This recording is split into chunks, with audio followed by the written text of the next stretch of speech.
Well, Rob, David Thompson is now resting comfortably at home with his family tonight. He did receive several bumps and bruises as well as a stab wound to the arm, but tonight he's just happy to be alive. One victim has a badly bruised face. The other had to have his jaw wired shut after oral surgery, attacked seemingly because they're gay. Now today, police are still looking for suspects. The victims left wondering how this could have happened. Investigators have been trying to lock down the whereabouts of the two people that reportedly lived inside this house. Those whereabouts still aren't known, but what we do know is that the body of one person has been found. Well, Lisa, unfortunately, since the last time we saw Nicholas, his condition has gotten worse, but with the unyielding love of his family behind him, the little boy continues to defy odds and warm many hearts. 2 years later, it's like it's gotten stronger. Last year, we introduced you to baby Nicholas Koch. This miracle baby was born without a brain, and doctors said he would die just a few hours after birth. Yet, he made it an entire year.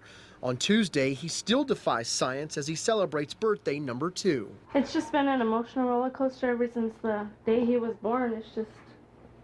We're just really lucky he's made it to be 2. The family includes Nicholas in everything they do, even taking him on his first ever camping trip this summer.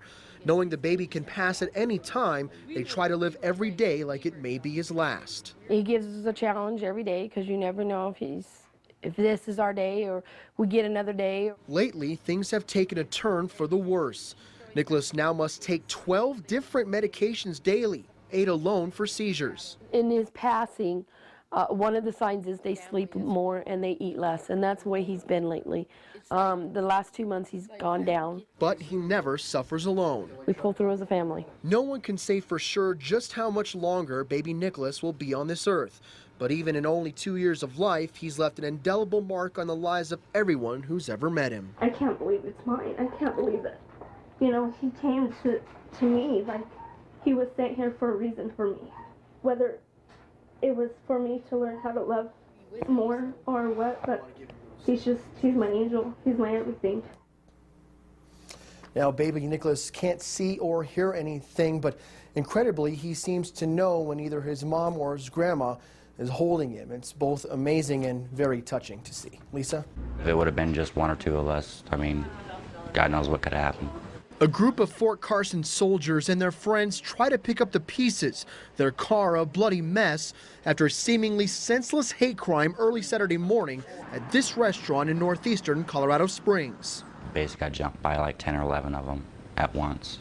Chris, one of the victims and a gay soldier who asked we hide his identity, tells us a group of black men and women took exception to the way one of his friends was dressed.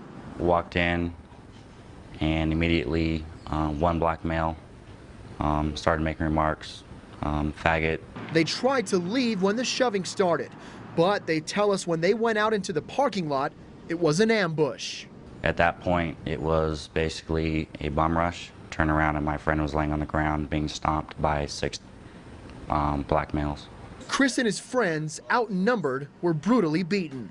Another female friend of mine was trying to fight off 3 or 4 men. 2 were rushed to the hospital with severe injuries, including one with a fractured face. He was bleeding very badly, and at this point, his jaws are wired shut. A friend who was with them earlier that night can't believe it. They just didn't like who we were. They didn't like our lifestyle. And I think that's just ridiculous. Police are looking into the possibility of hate crime charges when the suspects are found. Those basically make it a crime for any kind of bodily injury or even harassment, those kind of things. If it's based on ethnicity, gender, sexual orientation, we can charge people with that. As for Chris, he's still in shock about the entire ordeal. I and a few other friends of mine that were there that night have fought for this country, and you would think that you would get respect for that, but it's apparent that you don't. I was sleeping right there. I was facing the wall. I heard a noise. Nash Leba awoke to every parent's worst nightmare. His daughter's bedroom was going up in flames. I looked over my shoulder and I just seen this glow coming from the bottom of the bed. And it was a glow that I'll never forget in my life. The father of 3 immediately jumped into action. All I could really do was just get up and start pushing people out. What was going through my mind is just to make sure that my family's safe and make sure that my children were out of harm. He was able to get his girlfriend and children all out of the home safely, but the fire was already taking over the home by then, destroying everything inside. Pretty much it's all lost. The kids' new school clothes burned. The baby's high chair melted. The house in shambles. But as Leba looks at the charred remains of his daughter's room, he knows it could have been much worse. She was laying right here, man. And like I said, that's what has me more shooken up about this whole situation. At the end of the day, it was his quick thinking that saved the lives of his family. But don't call him a hero. The people at the hospital and the firefighters are saying I was a hero. It's not being a hero, it's just being a daddy, you know? Well, Rob, this book has caused a firestorm, both online and right here at home. The biggest question many people are asking is how Philip Greaves could ever write a book such as this. I wrote the book because I felt that some people were being demonized unfairly. Philip Greaves' new book is causing controversy all over the country. It's called The Pedophile's Guide to Love and Pleasure. In the book, Greaves explains what he calls a child lover's code of conduct, guiding principles to a sexual relationship between an adult and a child. To tell you the truth, I don't think that it's always bad for the child, okay? But I do think it's always confining for the adult. Greaves' book claims the child has a choice in the relationship. Ellen Cooney, the executive director of the Pueblo Child Advocacy Center, flatly disagrees. If you think about how we raise children, we raise them to obey adults. We raise them to do what adults tell them to do. So a child is really not likely to say no, even if they don't like something. She believes a book like this is, in effect, a handbook on how to abuse children. If we already have 200 children in Pueblo each and every year who we know that they're being abused because there's been a report, we don't need more assistance for people who are going to abuse those children. It's a guide to love and pleasure.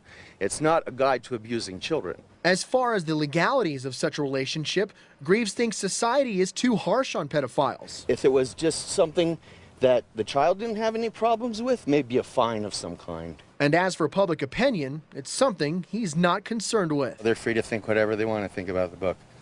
I'm sure they're going to think lots of bad things. I have all kinds of negative publicity on it on Amazon already.